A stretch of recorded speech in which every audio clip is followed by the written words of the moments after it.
आरजू आपका जुड़ने के लिए। खबरों में आगे बढ़ते और इस बीच आपको असम से खबर बता दें, जहां असम और बंगाल में घुसपैठियों के खिलाफ महाअभियान तेज हो चुका है। असम और बंगाल में एक साथ यहां पर महाअभियान शुरू होगा। बंगाल में बीजेपी सरकार बनने के बाद घुसपैठियों पर बड़ा एक्शन लिया जा रहा है। बांग्लादेशियों के खिलाफ दूसरा चरण जल्द यहां शुरू होगा। एक एक घुसपैठियों को राज्य से खदेड़ा जाएगा। हिमंता बिस्वा शर्मा ने पहले ही कह दिया है, उन्होंने कहा है कि असम से अब तक 80,000 से ज्यादा बांग्लादेशियों को खदेड़ा गया है और आगे भी खदेड़ा जाएगा। तो देखिए, असम की मुख्यमंत्री हिमंता बिस्वा शर्मा ने दूसरी बार मुख्यमंत्री पद की शपथ ली है और शपथ लेने के तुरंत बाद उन्होंने कहा है कि असम में बांग्लादेशी घुसपैठियों के लिए जगह नहीं होगी। इस अभियान को अब और तेज किया जाएगा।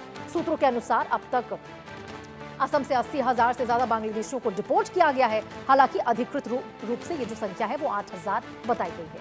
हिमंता बिस्वा शर्मा ने कहा है कि अब बांग्लादेशी असम में आते भी है तो असम में ही रुकते हैं, यहाँ से दूसरे राज्यों में चले जाते हैं। मतलब कि असम आते तो हैं लेकिन यहाँ ज्यादा देर तक रुकते नहीं है और कहीं और चले जाते हैं। सबसे ज्यादा बांग्लादेशी तमिलनाडु और केरल जैसे राज्यों की ओर रुख करते हैं। और इस बार ऑपरेशन सिर्फ असम में नहीं बल्कि बांग्लादेशियों को शरण देने वाले राज्य पश्चिम बंगाल में भी चलेगा और असम, दोनों राज्यों में ऑपरेशन एक साथ शुरू होगा। अब पश्चिम बंगाल में भाजपा की सरकार बनने के बाद बांग्लादेशियों को पश्चिम बंगाल से भी भागना पड़ेगा। असम पश्चिम बंगाल सरकार के सुरक्षा बल की ओर से भी ये ज्वाइंट ऑपरेशन शुरू किया जाएगा। तो देखिए, लगातार यहां पर रैनिक हमारे सहयोगी इस खबर पर हमारे साथ जुड़ चुके हैं। रैनिक, देखिए यहां पर असम में और पश्चिम बंगाल में जब सीएम की शपथ ग्रहण समारोह हुआ भी नहीं था, उससे पहले ही शुभेंदु अधिकारी की बात कर ले या फिर हिमंता बिस्वा शर्मा की, दोनों ही यहां पर कड़ा रुख घुसपैठियों के खिलाफ अपनाते हुए नजर आए थे और साफ शब्दों में कह दिया था कि सरकार बनते ही उन्हें खदेड़ा जाएगा। और अब यहां पे देखिए अभियान चलता शुरू नजर आ रहा है। एकदम देखिए, पश्चिम बंगाल में घुसपैठ के खिलाफ में एक्शन और टाइम का अपेक्षा है बोल सकते हैं, क्योंकि देखिए शुभेंदु अधिकारी एकदम शपथ लेने के बाद जब पहला कैबिनेट मीटिंग हुआ उस दौरान ही शुभेंदु अधिकारी की तरफ से पहला जो काम वो किया गया है बॉर्डर सिक्योर करने के लिए, क्योंकि शुभेंदु अधिकारी की तरफ से लैंड एंड रिफॉर्म्स जो डिपार्टमेंट है उनको ऑलरेडी ऑर्डर दे दिया गया है कि बीएसएफ की तरफ से जो जो जमीन को चिन्हित किया गया था फेंसिंग लगाने के लिए, वो जमीन को 45 डेज के अंदर हस्तांतरण किया जाए। लैंड जो ट्रांसफर प्रोसेस वो ऑलरेडी चालू हो चुका है। 45 डेज के अंदर बीएसएफ को जो जमीन चाहिए था वो जमीन मिल जाएगा। और बीएसएफ का सूत्र के हवाले से जो खबर है कि जमीन मिलने के बाद ही बीएसएफ की तरफ से तुरंत टेंडर बुलाया जाएगा, उसके बाद ही फेंसिंग लगाने का जो काम वो किया जाएगा। एक तरफ जब बॉर्डर को सिक्योर करने का काम किया जा रहा है, दूसरी तरफ शुभेंदु अधिकारी की तरफ से जो जांच एजेंसी है उनको एक्टिवेट किया गया है, उनको एकदम ऑर्डर दिया गया है कि बॉर्डर लागुआ जो गांव है उस गांव में चेकिंग जो है वो ज्यादा किया जाए। और सबसे महत्वपूर्ण है कि जो गांव वाले उधर रहते हैं उन लोगों का जो भी सरकारी डॉक्यूमेंट्स है वो सरकारी डॉक्यूमेंट्स को सही तरीके से छानबीन करने का ऑर्डर भी शुभेंदु अधिकारी की तरफ से दिया गया है। यानी 3 जो प्रक्रिया, पहला तो है डिटेक्ट, उसके बाद डिलीट, उसके बाद रिपोर्ट। यानी ये जो डिटेक्ट, डिलीट और डिपोर्ट ये जो प्रक्रिया, ये प्रक्रिया ही एकदम माना जाए, इसके ऊपर ही शुभेंदु अधिकारी की तरफ से ध्यान दिया जा रहा है। और इसी वजह से एकदम जो सरकारी कागज है, यानी रेशन कार्ड हो, वोटर कार्ड हो, आधार कार्ड हो, उनको सही तरीके से चेक किया जाएगा। और सबसे महत्वपूर्ण है तो पश्चिम बंगाल का अगर देखा जाए तो नदिया में कुछ जगह, मालदा, मुर्शिदाबाद, ये सबसे महत्वपूर्ण जगह है। मालदा, मुर्शिदाबाद, उत्तर दिनाजपुर, दक्षिण दिनाजपुर और जलपाईगुड़ी, कोच बिहार, ये जो जगह है ये पूरा जगह ही बॉर्डर एरिया है। उस बॉर्डर एरिया के ऊपर ही ज्यादा से ज्यादा फोकस जो है वो पश्चिम बंगाल सरकार की तरफ से फिलहाल दिया जा रहा है। सूत्रों के हवाले से जो खबर मिल रहा है कि मालदा, मुर्शिदाबाद, जिस जगह पर सबसे ज्यादा एसआईआर पर नाम डिलीट हुआ है उस जगह के ऊपर ही अभी शुभेंदु अधिकारी की तरफ से फोकस किया जा रहा है। दूसरी तरफ अगर देखा जाए तो मालदा हो या मुर्शिदाबाद, ये 2 जगह पर सबसे ज्यादा एरिया ऐसा है जिसमें फेंसिंग नहीं है।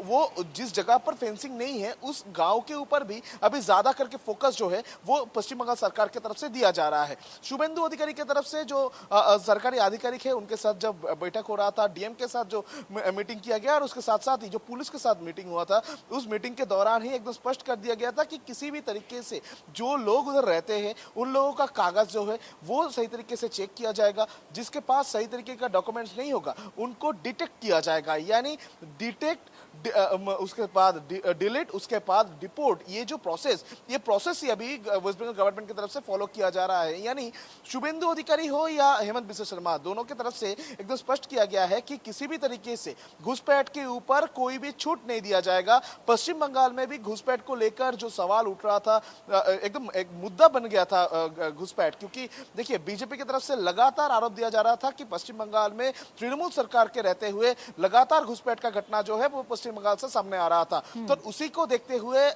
बीजेपी की तरफ से एकदम मुद्दा बनाया गया था कि पश्चिम बंगाल में जो घुसपैठ किए हैं, जो घुसपैठिया है, उनको हटाया जाएगा, उनको बाहर भेजा जाएगा। और उसके साथ साथ अगर देखा जाए तो घुसपैठ रोकने के लिए भी जो सिस्टम, वो सिस्टम को भी सिक्योर किया जाएगा, ऐसा भी बीजेपी की तरफ से वादा किया गया था। और बीजेपी सरकार में आने के बाद ही उसी के ऊपर अभी बीजेपी की तरफ से फोकस दिया जा रहा है। शुभेंदु अधिकारी का मेन फोकस है कि किसी भी तरीके से और घुसपैठ ना हो, उसके ऊपर ध्यान देना, और जो घुसपैठिया पश्चिम बंगाल में है फिलहाल उनको डिटेक्ट करना, डिटेक्ट करके उनका नाम डिलीट करना, उसके बाद उनको डिपोर्ट कर देना, यानी पुश बैक कर देना। ये जो सिस्टम, ये सिस्टम ही अभी शुभेंदु अधिकारी की तरफ से एक्टिवेट किया गया है, जिसके कारण में अगर देखा जाए तो शुभेंदु अधिकारी की तरफ से लगातार मॉनिटरिंग भी किया जा रहा है। डीएम के पास जो निर्देश दिया गया था, पुलिस के पास जो निर्देश दिया गया था, उनके ऊपर लगातार शुभेंदु अधिकारी की तरफ से मॉनिटर किया जा रहा है। शुभेंदु अधिकारी खुद ये पूरा मैटर के ऊपर फोकस कर रहे हैं कि किसी भी तरीके से पश्चिम बंगाल में जो घुसपैठिया है उनको डिटेक्ट करके डिलीट करके बिल्कुल रानिक, और रिपोर्ट किया देखिए जाए। जिस प्रकार से छत्तीसगढ़ में यहाँ पर गृह मंत्री अमित शाह के द्वारा नक्सलवाद को लेकर कहा गया था कि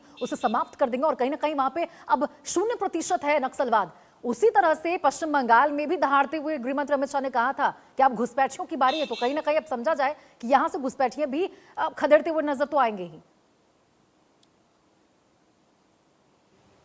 हाँ एकदम ही, जिस तरीके से देखिए अमित शाह की तरफ से इसके पहले भी बहुत सारे बार पश्चिम बंगाल में जब प्रचार के दौरान गृह मंत्री आए थे, उनके तरफ से भी कहा गया था कि पश्चिम बंगाल में जो घुसपैठिया है उनको अभी डरने का टाइम आ चुका है, क्योंकि उनको चिन्हित किया जाएगा, उसके बाद उनको बाहर फेंका जाएगा। यानी एकदम पश्चिम बंगाल में किसी भी तरीके से घुसपैठिया को जगह नहीं मिलेगा, ऐसा अमित शाह की तरफ से स्पष्ट कर दिया गया था। और बीजेपी सरकार में आने के बाद, बीजेपी की तरफ से सरकार गठन करने के बाद पश्चिम बंगाल में अगर देखा जाए तो पहला स्टेप जो शुभेंदु अधिकारी की तरफ से लिया गया था वो है बॉर्डर सिक्योर करना। और शुभेंदु अधिकारी की तरफ से 45 डेज के अंदर लैंड ट्रांसफॉर्मेशन का जो ऑर्डर दिया गया था, उसी टाइम पर स्पष्ट हो गया था कि जो घुसपैठ है, घुसपैठ इशू पर एकदम नो टॉलरेंस नीति जो वो शुभेंदु अधिकारी की तरफ से अपनाया जा रहा है। और अभी जो दिखने को मिल रहा है कि डीएम के पास भी ऑर्डर दिया गया है, पुलिस को भी ऑर्डर दिया गया है कि जो बॉर्डर एरिया है, यानी बॉर्डर जो विलेज है, उस विलेज के ऊपर ज्यादा से ज्यादा नजर दिया जाए। जो लोग उधर है